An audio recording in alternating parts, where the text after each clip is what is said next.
আমরা বেশিরভাগ মানুষ রমজান মাসে ফজরের নামাজ পড়ে এসে ঘুম দেই।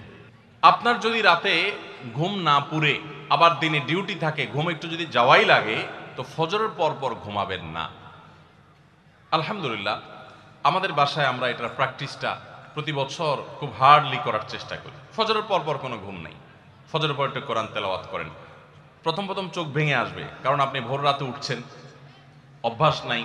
তো যাতে চোখে ঘুম না আসে সেজন্য নানান বুদ্ধি বাইর করেন, করে ঘুম দূর করেন, একটু উঠবস করেন। ওই টাইমে বসে ফজরের পরে আপনি তেলাওয়াত করেন, জিকির আজকার করেন, সকাল সন্ধ্যার দোয়াগুলো পড়েন, একটু দোয়া করেন, রমজানের কিছু আমল করেন। এশাকের নামাজের ওয়াক্ত হয়ে গেছে, 2 রাকাত নামাজ পড়ে এরপর আপনি পারলে দরকার হলে শুয়ে যান, কিন্তু ফজরের পর পর শুয়ে যাবেন না। এটা একটা ভুল, কারণ নবী করিম সাল্লাল্লাহু আলাইহি সাল্লাম সকালের এই সময়টার জন্য দোয়া করেছেন, আল্লাহুম্মা বারিক লি উম্মতি ফি বুকুরিহা, আল্লাহ আমার উম্মত জন্য সকালের সময়টাতে বরকত দান করুন। আর ওই সময় আপনি ঘুমায় থাকছেন। তো রমজান মাসে আমরা এটা একটা ভুল করি, এটা আমরা করব না যথাসম্ভব।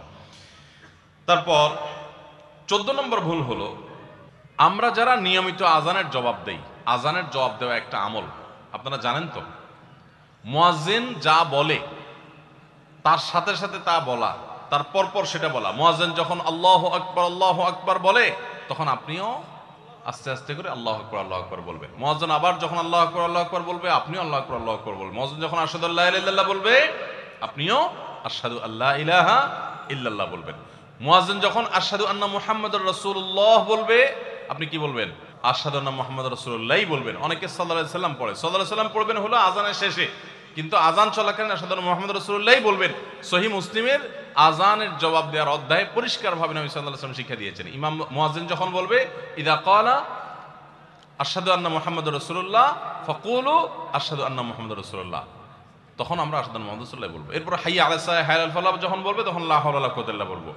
এরপর আল্লাহু আকবার বললে তাই বলবো, লা ইলাহা ইল্লাল্লাহ বলার সময় তাই বলবো। তারপরে আজানের জবাব দেবো, দুরূদ পড়বো, দোয়া পড়বো। এই যে আজানের জবাব, এটাতে লাভ হয় কি জানেন? মুয়াজ্জিন আজান দিয়ে যেই সওয়াব পায়, আজানের যারা মুখে জবাব দেয়, মুয়াজ্জিনের সাথে সাথে বলে, তাদেরকে আল্লাহ তাআলা সমপরিমাণ সওয়াব দান করে। আর মুয়াজ্জিন কি পরিমাণ সওয়াব পায় সেটা কি জানেন? কোন মুয়াজ্জিন যদি আল্লাহকে খুশি করার জন্য আজান দেয়, দুনিয়ার উদ্দেশ্য তার কাছে না থাকে, বরং আল্লাহকে খুশি করাটাই তার উদ্দেশ্য থাকে, তাহলে এই মুয়াজ্জিনের ফজিলত হলো, ওই মুয়াজ্জিনের আজান শুনে যত মানুষ মসজিদে আসবে, ওই ওয়াক্ত নামাজে যত মানুষ শামিল হবে, সবাই যে পরিমাণ সওয়াব পাবে, যার যার অ্যাকাউন্টে যাবে, বোনাস হিসাবে সবার সমপরিমাণ সওয়াব মুয়াজ্জিনকে দেওয়া হবে। আর আপনি মুয়াজ্জিনি না করে শুধু আজানের জবাব দিলেও সেই মর্যাদা বোনাস হিসেবে আল্লাহ তাআলা আপনাকে দান করবেন। এই হাদিসের ফজিলত একবার আরো 10, 12, 13 বছর আগে কোন এক জায়গায় আমি বলেছিলাম, সৌদি আরবে থাকতে। তখন এক ভদ্র মহিলা আমাকে বললেন, হুজুর, এই হাদিসটা আপনার কাছ থেকে শেখার পর, জানার পর থেকে আমি মক্কা শরীফের লাইভ আজান নিয়মিত ওই টাইমে, আমি রেডিও টেডিও শুনি না, মোবাইলে বিভিন্নভাবে লাইভ আজানটা আমি শোনার চেষ্টা করি এবং ওই মুয়াজ্জিনের সাথে সাথে জবাব দেওয়ার চেষ্টা করি। কারণ আমার যখন এটা জানা হলো যে মুয়াজ্জিন যত পরিমাণ সওয়াব পাবে তত পরিমাণ সওয়াব পাওয়া যাবে, তো মক্কার মুয়াজ্জিন সাহেবের আজান শুনে যত মানুষ প্রতি ওয়াক্তে নামাজ পড়ে, এত বেশি নামাজ তো দুনিয়ার অন্য কোনো মসজিদে প্রত্যেক ওয়াক্তে পড়ে না। সো আমি লক্ষ লক্ষ মানুষের নামাজ পড়ার সময় পরিমাণ সওয়াব, মুয়াজ্জিনের পরিমাণ পেতে চাই, সেজন্য মক্কার লাইভ আজানটা আমি ফলো করি। আমি অবাক হয়ে গেলাম, মানুষ আল্লাহর সন্তুষ্টির জন্য কতভাবে চেষ্টা করে, অথচ আমরা হেলায় হারিয়ে ফেলি। আপনার মহল্লার যে আজানটা সবার আগে আপনার কানে আসে, আপনার মহল্লার আজান, ওটা জবাব আপনি দিবেন, এরপর বাকিগুলো আপনি দিতে পারলে দিবেন, না দিতে পারলে না। এই যে আজানের জবাব, এই আজানের জবাবটা আমরা অনেকে 12 মাসে একটু আধটু দেওয়ার চেষ্টা করলেও, রমজান মাসে মাগরিবের নামাজের আজান, এটার জবাব নিয়মিত আজানের জবাবকারীরাও দেয় খুব কম। এটা রমজানের একটা ভুল। কেন দেয় না?